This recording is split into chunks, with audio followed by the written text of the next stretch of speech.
Look at number 11. So, a 0.3 kg frame is suspended from a spring with a second end of the spring attached to the ceiling. The frame stretches the spring by 0.5 meters. A piece of clay with a mass of 0.4 kg is dropped onto the frame from a height of 0.4 meters. Find the velocity of the clay frame system after the collision. Okay, so we know there's a collision. So it's always fine to go ahead and set up what you know so far. Okay, so we know this is a momentum problem, at least in some part. So I have the initial momentum is equal to the final momentum.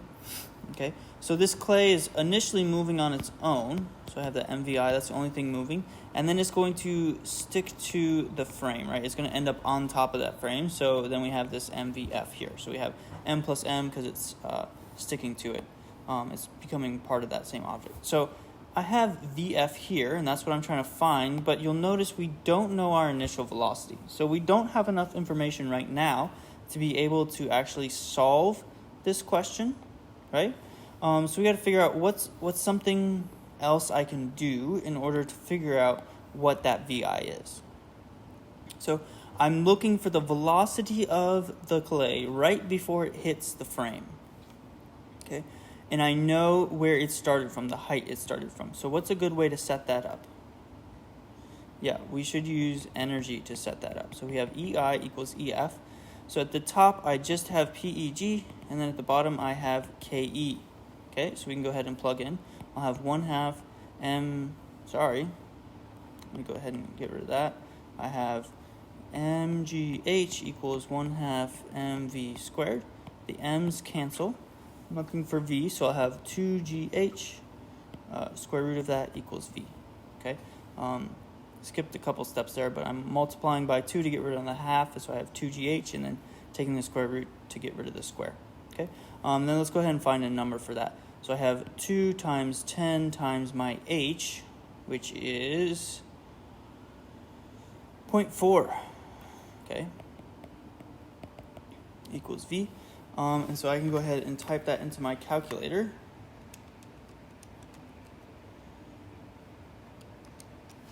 And I get V equals 2.83 meters per second. Okay, so now I know my initial velocity.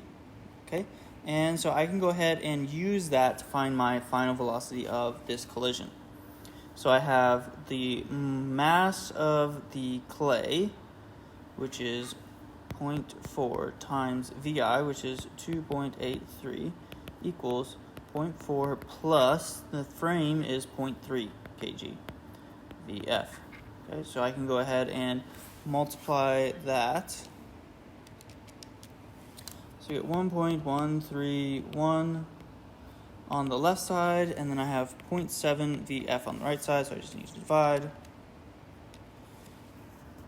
And so I get VF equals 1.62 meters per second. Okay?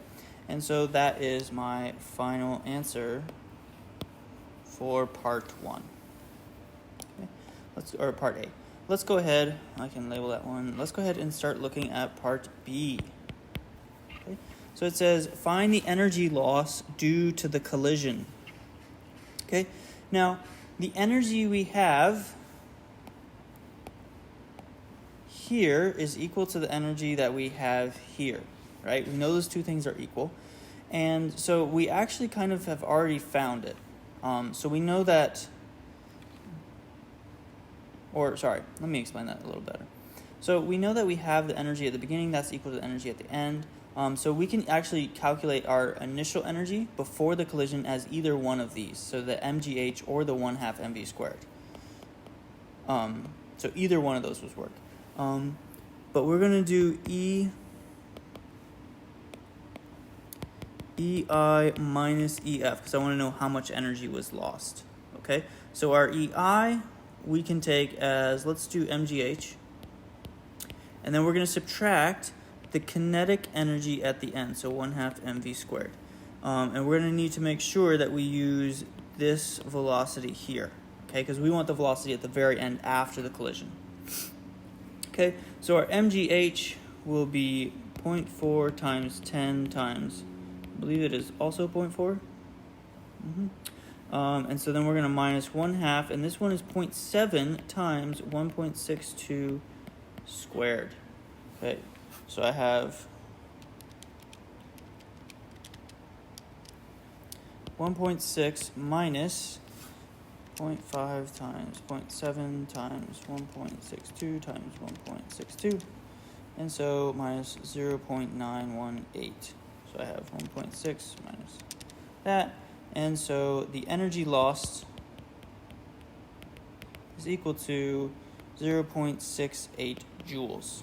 Okay, so finding the energy loss, that's just my initial energy minus the final energy. Remember, I can use this initial energy at the very beginning because I know that's equal to the final energy of that kinetic energy right before the clay hits the frame is still equal to the initial potential energy of the clay.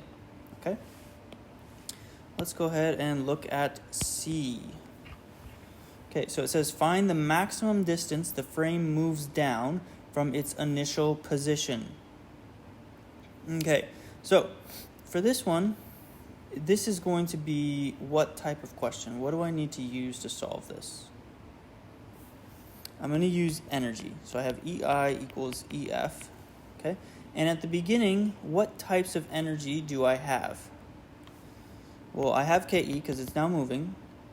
Plus, I also have what? I also have PES, right? This spring has already been stretched some, okay? I know it's already actually stretching some. So I know that I already have some potential energy there. And at the very end, it wants to know what's the maximum distance. So that maximum distance, the kinetic energy is now 0.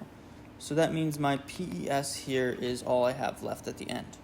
Okay, so I have 1/2 mv squared plus 1/2 kx squared equals 1/2 kx squared. Now you'll notice there is a bit of a problem.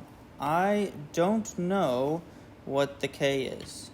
Okay, so now we need to go back to the drawing board and think about what is a way that I can figure out k. Well, if you're ever stuck, it's never bad to draw a free body diagram. So this will be before the clay bumps into it. So I have mg and I have kx. And before the clay bumps into the frame, we know that the frame is not moving, which means the acceleration is equal to 0, which means F net is equal to 0, which means what is equal to what? Yeah, we have kx is equal to mg. Okay, so this is the way that I can actually find that k, so then I can plug it in back here and then also back over here. Okay, so I know x equals mg divided by k. So this, or sorry, we're solving for k. Okay, so I know k is equal to mg. Sorry about that. K is equal to mg divided by x. So I have k equals m, which the frame's mass is 0.3. So 0.3 times 10 divided by x, which is 0.5 meters. So the problem says it's stretched 0.5 meters. So k equals 6 Newton meters. The units for k is Newton meters. So now we have this value here, and we can actually go ahead and plug it in to our formula. So I have 1/2. Remember, this mass here is going to be the mass of everything. So that's going to be 0.7. And then my velocity is the velocity I found up here. So that's 1.62. 1.62 squared plus 1/2, 6. And then the amount it stretched is the same we saw over here. So that's 0.5 squared equals 1/2, 6 x squared. Okay, so let's go ahead and multiply some stuff out. Use our calculator. 0.5 times 0.7 times 1.62 times 1.62 equals, so I got 0.918 plus 0.5 times 6 times 0.5 times 0.5 equals Okay, so I got that for that part, and then when I add everything up, I get 8.418 equals 3x squared, so I'm going to divide by 3. And then I'm going to take the square root of that. So I have 2.8 equals x squared, and then I'll take the square root of that number. So you get x equals 1.675. Okay, I'm going to go ahead and just check to make sure that this number I got here is correct. It seems maybe a little bit higher than what I'm expecting. So I'm just going to check and make sure I didn't make a mistake.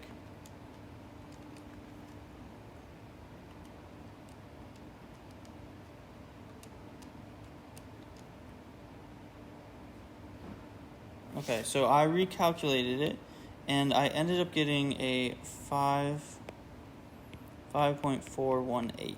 Okay, so that was my fault. Sometimes that does happen, and that goes back to making sure that you do check your work. Okay. Okay, and so that changed my final answer to 1.34 meters. Okay. And so that would be the distance. If you look at the answer key, this is a little bit of a different answer from what the answer key has. But this would be the method that I would use to calculate it. So don't worry too much about that discrepancy. Oops, let me go ahead and undo that. Okay, part D. So for part D, it says find the period of oscillations. Okay, so period. Remember, let's go ahead and look at our formula sheet. I'm going to look up a formula sheet right now, and when you're really stuck, it's something odd that you haven't seen before. We haven't really talked very much about periods, and that's okay. Just look through your formula sheet and find out where it is, right? It has all the variables defined, so find out where it says period, right? And so that's a capital T. And then there's two formulas that have that capital T in it, okay? There's a TS equals 2 pi root M over K. There's a TP, which equals 2 pi root L over G, okay? And so if you can look at those, you probably can figure out right off the bat which one is the one we're not going to use, right? This one is not right? That has L. We don't really have L at all. And so the one that we're going to use is this one, okay? So that's the period of a spring, okay?